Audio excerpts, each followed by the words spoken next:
Another modification I'm going to be doing to this greenhouse, because we do have wind from time to time here, I've got these pet tile stakes that screw into the ground.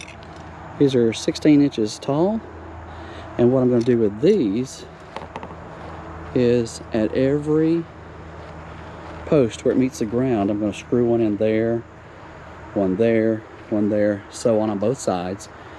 And then I'm going to take some rope and I'm going to crisscross over the top of the cover, back and forth all the way down, just to give it a little extra support.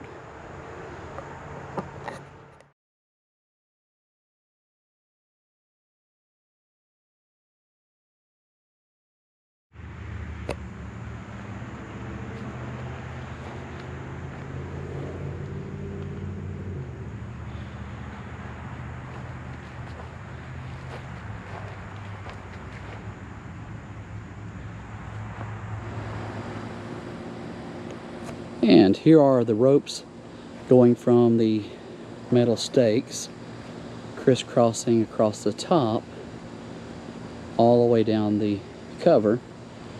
Hopefully this will give it a little extra support and a little extra stability with any wind that may come through. The bottom of the cover there, I'm going to fold it up underneath the bottom rail of the frame, and I've got a little connector and some bungee cords to fix it to the inside of the cover to make it really taut also. Hopefully that'll make it completely stable.